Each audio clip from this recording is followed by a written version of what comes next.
Ważne jest to, że jeśli Rosjanie przejdą na zachód, do Polski, do któregokolwiek z krajów, to USA będą musiały podjąć bardzo poważne decyzje. I my też świetnie wiemy, że dziś Gruzja, jutro Ukraina, pojutrze państwa bałtyckie, a później może i czas na mój kraj, na Polskę.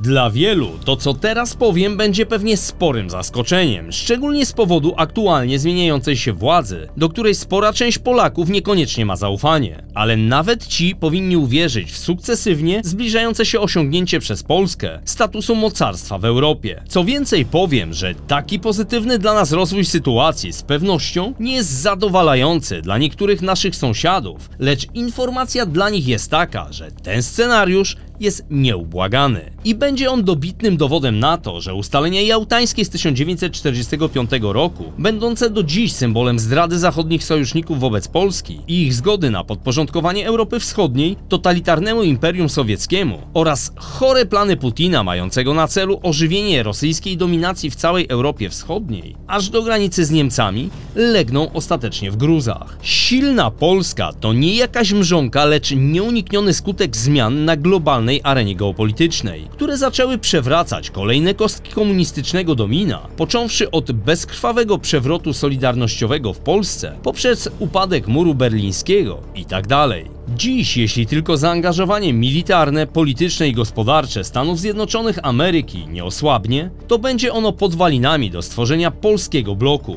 tak bardzo niewygodnego dla putinowskiej Rosji, Niemców i pośrednio Francji, a mającego z naszego kraju uczynić głównego rozgrywającego, dzięki któremu kraje bałtyckie oraz takie jak Ukraina, Mołdawia i inni mieszkańcy Europy Wschodniej doprowadzą do całkowitego wyparcia Rosji jako dominującej potęgi na tych terenach. Żyjemy w czasach, gdy coraz wyraźniej możemy zauważyć, że polskie wpływy geopolityczne mogą mieć status przypominający Rzeczpospolitą obojga narodów, rozciągającą się od Bałtyku po Morze Czarne. Przeanalizujmy dziś zatem, jakie symptomy wskazują na ten pozytywny dla nas rozwój wydarzeń i co jeszcze powinniśmy zrobić, by taki scenariusz się ziścił. Ale zanim zaczniemy dzisiejszy materiał, chciałem Wam jak zwykle gorąco podziękować za pozostawione komentarze, łapki w górę oraz subskrypcję kanału mojego i Oskara. Dzięki poświęconej przez Was chwili jeszcze bardziej motywujecie nasz zespół do dalszej, intensywnej pracy, za co z góry bardzo Wam dziękujemy. Oczywiście zapraszam Was również na zakupy w naszym sklepie. Myślę, że zawsze coś tam znajdziecie, jeśli nie dla siebie, to może coś dla Waszych najbliższych. Na przykład z okazji zbliżającego się Mikołaja, Świąt Bożego Narodzenia, albo po prostu tak bez okazji. Ja i mój zespół serdecznie Was zapraszamy, a teraz lecimy z dzisiejszym filmem.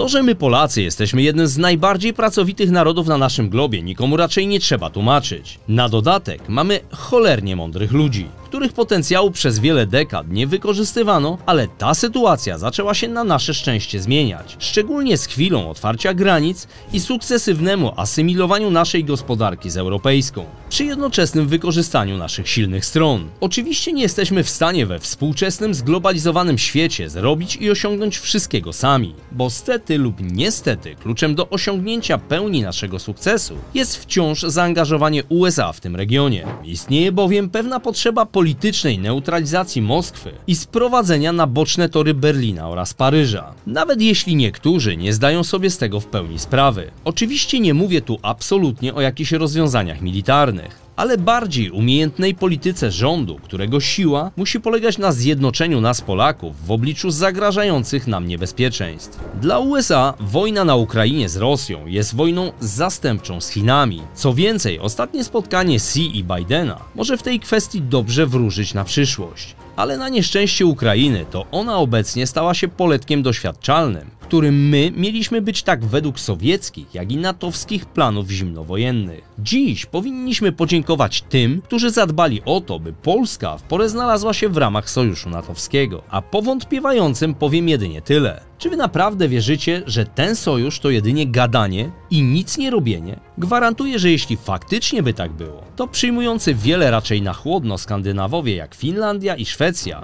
nie robiliby niemal wszystkiego, by do tego sojuszu przystąpić w obliczu dość realnego zagrożenia imperialistycznymi marzeniami Putina. Przede wszystkim powinniśmy przyznać, że upadek Związku Radzieckiego był największą katastrofą geopolityczną stulecia.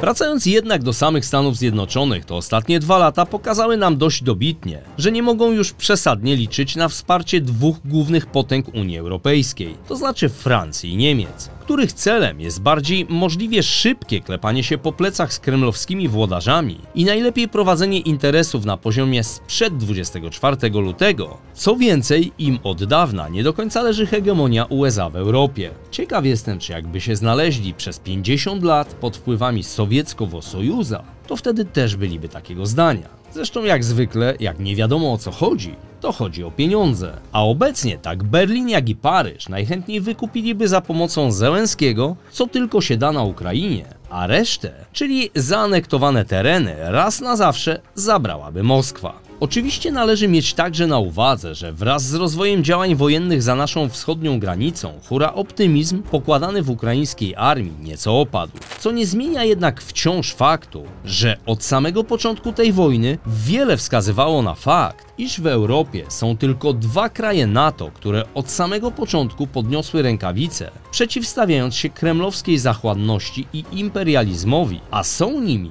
Polska oraz Wielka Brytania, które wciąż, mimo wielu przeciwieństw, wydają się trwać w tym postanowieniu. Oczywiście Zjednoczone Królestwo ma w tym również niewątpliwie interes finansowy, ale przynajmniej nie robi tego w tak bezczelny i pozbawiony skrupułów sposób, jak jeszcze nie tak dawno próbował robić to Scholz i Macron. Ważnym aspektem pokazującym powagę sytuacji, który od samego początku miał udowodnić Putinowi i jego przydupasom, że nie pójdzie im tak łatwo jak w 2014 roku, był zawarty 17 lutego 2022 roku, tydzień przed inwazją Putina na Ukrainę, pakt bezpieczeństwa między Wielką Brytanią, Polską i Ukrainą. Równie istotne były późniejsze wręcz historyczne decyzje podjęte na konferencji w Madrycie, gdzie przywódcy zgodzili się na 7-krotne zwiększenie zachodnich sił natowskich do 300 000 żołnierzy w natychmiastowej gotowości, a także zgoda na przyjęcie Finlandii i Szwecji do NATO oraz ulokowanie w Polsce stałego dowództwa 5. Korpusu Wojsk Lądowych USA. Z pewnością równie istotne z punktu widzenia naszej obronności są zobowiązania, z których miejmy nadzieję nasz nowy rząd się nie wycofa, a mianowicie realizacja zawartych kontraktów oraz zwiększenie polskiej armii do 300 000 żołnierzy w ciągu najbliższych lat, przez co będziemy wówczas dysponować największymi i najpotężniejszymi siłami zbrojnymi w Europie. Jeśli komuś wydaje się, że to zbyteczne, jak sugerował ostatnimi czasy Tomasz Siemoniak, który stwierdził, że Polska nie ma potencjału na 300-tysięczną armię, tylko na maksymalnie liczącą 150 000 żołnierzy, to potraktujmy przynajmniej na razie takie sugestie w kategoriach nieprzemyślanego chlapnięcia. Szczególnie w obliczu niespokojnych czasów, w których żyjemy, co zresztą potwierdza jeden z cenionych przeze mnie polskich generałów. Witam serdecznie panie generale, niezmiernie mi miło powitać pana na moim kanale. Dzień dobry. Otóż w obliczu agresywnej polityki Rosji i widać, że tutaj się niewiele pod tym względem zmienia, właściwie nic się nie zmienia. Rosja w dalszym ciągu jest agresywna i tak jak powiedział prezydent Biden, z pewnością na Ukrainie się nie zatrzyma, jeżeli odniesie zwycięstwo. W obliczu tego, co się dzieje na Bliskim Wschodzie, musimy rozbudowywać własną armię. Minister Błaszczak przyjął konkretną koncepcję, która na świecie jest chwalona. Mogłem poczytać w zagranicznych pismach, że Polska buduje tak silną armię, że nie będzie musiała walczyć. Czyli krótko mówiąc, zbudowany jest ten czynnik odstraszania. Są też jakiekolwiek głosy, które kwestionują ten kierunek działania, nie powinny mieć miejsca tak naprawdę. Otóż można dyskutować, spierać się, ale zróbmy to w 4 oczy. Starać się zrozumieć tę koncepcję. Może też trochę poczytać o Izraelu, jak tam wygląda koncepcja obrony, bo okazuje się, że izraelska armia liczy tyle obecnie żołnierzy, co Polska, plus jeszcze do tego ponad 400 000 rezerw, a państwo liczy tylko 9 milionów obywateli, a nie 38 milionów, tak jak Polska.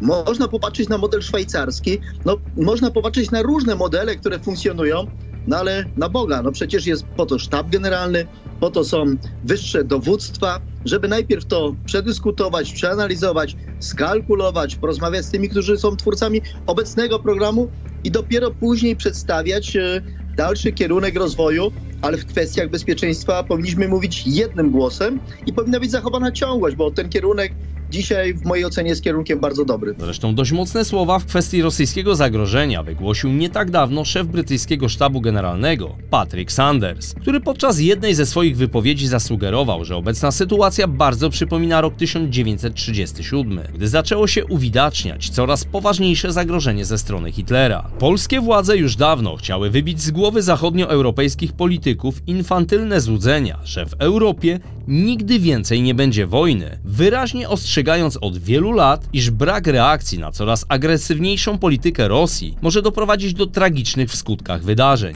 Twarz, którą znamy od setek lat. Ci sąsiedzi kraj uważa, że dawne czasy upadłego niecałych 20 lat temu imperium wracają. Że znów dominacja będzie cechą tego regionu. Nie będzie. Te czasy się skończyły raz na zawsze. I chciałbym to powiedzieć nie tylko wam. Chciałbym to powiedzieć również tym z naszej wspólnej Unii Europejskiej. Że Europa Środkowa, Gruzja, że cały nasz region będzie się liczył. Że jesteśmy podmiotem.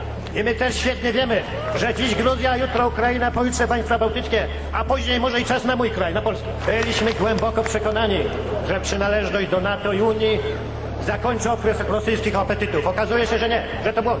Ale potrafimy się temu przeciwstawić.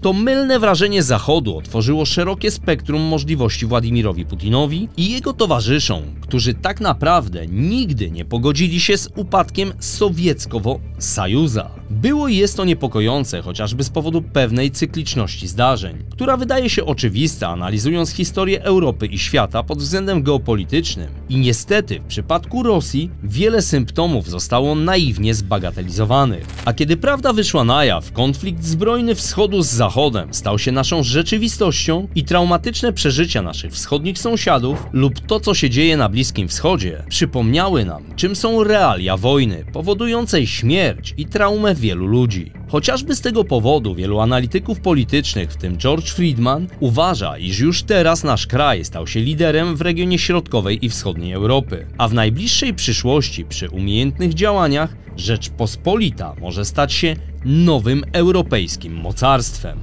Polska jest teraz najbardziej wpływowym krajem w Europie. Staje się liderem, niezależnie od tego, czy inni za nią podążają. Widzimy więc, jak Polska się zmienia z kraju, który 10-15 lat temu unikał konfrontacji i zawsze podporządkowywał się innym, w kraj, który przejmuje inicjatywę i kontrolę nad sytuacją. Niebezpieczeństwo tej wojny polega na tym, że jeśli Rosja wygra, to znajdzie się na granicy Zachodu. I co wtedy zrobimy? Ważne, aby zrozumieć, że dla USA Ukraina jest ważna, ale nie aż tak ważna.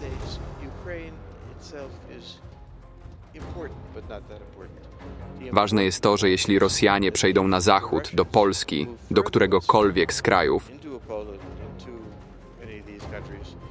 to USA będą musiały podjąć bardzo poważne decyzje.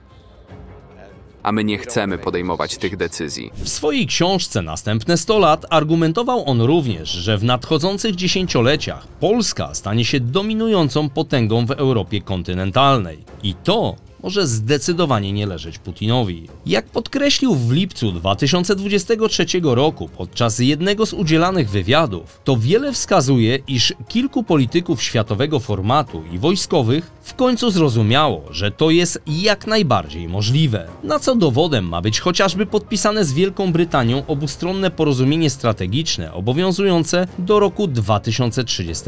Mądre decyzje nowego rządu, który miejmy nadzieję będzie kontynuował tylko wartościowe programy poprzedniej ekipy, dające nam możliwość stworzenia nowej równowagi w Europie i oczywiście dalsze wsparcie USA i Wielkiej Brytanii, mogą sprawić, że zostanie zadany śmiertelny cios polityczny rosyjskiemu imperializmowi poprzez budowanie silnych fundamentów polityczno-gospodarczych i równie potężnej armii. Jeśli zawarte kontrakty zbrojeniowe będą kontynuowane, to nie ma wątpliwości, że Polska może stać się najsilniejszą armią Europy. Europy, choć wciąż wśród niektórych ekspertów i obserwatorów pozostają jednak pewne obawy, zwłaszcza dotyczące kosztów polskiego rozwoju militarnego. Wydaje się bowiem wysoce prawdopodobne, że tak duża skala zawartych zamówień wynikała w dużej mierze z dotychczasowego populizmu politycznego, nastawionego na zdobycie popularności wśród nas jako obywateli, aniżeli realnego, kompleksowego i przemyślanego planu harmonijnego wzmocnienia potęgi zbrojeniowej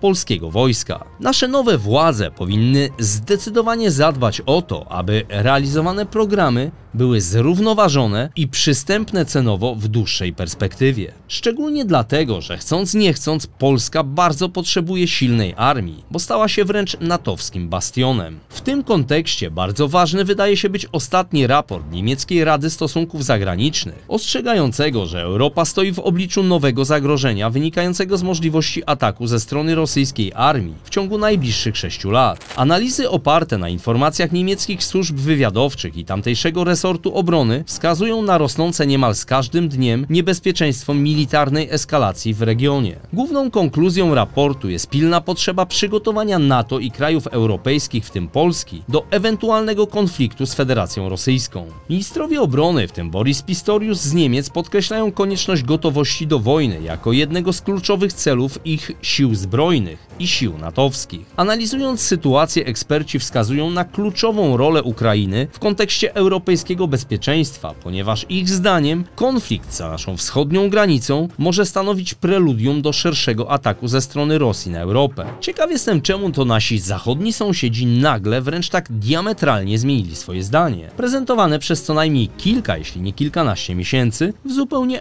odmienny sposób. Wracając jednak do przedmiotowego raportu, uważają oni, że gdy pozwoli się Kremlowi na odbudowę jego potencjału militarnego, czas do ewentualnego kolejnego ataku na Europę może skurczyć się zaledwie do kilku lat.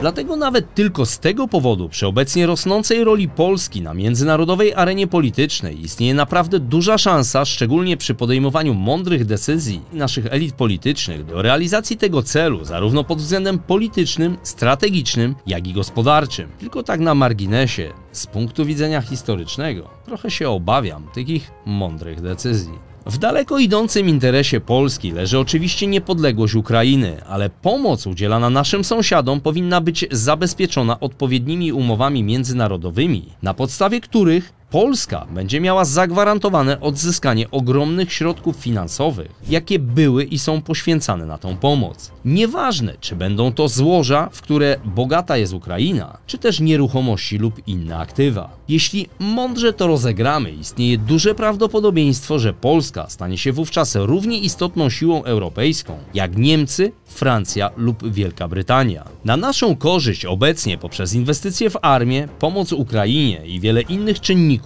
staliśmy się ważnym punktem na mapie świata. I zdecydowanie życzę nam wszystkim, abyśmy odczuli ten wzrost naszej siły. Podsumowując dzisiejszy materiał, Polska bez wątpienia w ciągu ostatnich kilkudziesięciu lat po upadku komuny przeszła widoczną transformację gospodarczą. Patrząc z punktu widzenia ekonomicznego o skali globalnej, w zestawieniu 25 największych gospodarek świata, nasz kraj zanotował drugi najwyższy wzrost PKB. Jest to z pewnością fakt, który powinien napawać nas dumą. Tym bardziej, że na kontynencie europejskim od 1989 roku pod względem wzrostu nie mieliśmy sobie równych. Przez co przez wielu specjalistów z całego świata stawiani jesteśmy jako wzór bezkrwawych przemian polityczno-gospodarczych. To, jak wielką transformację przeszliśmy i ile udało nam się po wojnie odbudować, dość wymownie ilustruje zdjęcie tylko naszej stolicy, pokazujące Warszawę zaraz po II wojnie światowej i to, jak wygląda dziś. A pamiętajmy, takich miast w Polsce było wiele. Oczywiście nigdy nie jest tak dobrze, żeby nie mogło być lepiej. I tego się trzymajmy, robiąc wszystko, by właśnie tak było. Dziękuję za dziś, cześć i do następnego odcinka. Bednarski na kłopoty ma zawsze środek złoty. Czegoś się martwisz, co ty proste to jak drut. Bednarski na kłopoty ma zawsze środek złoty. Weźmie się do roboty z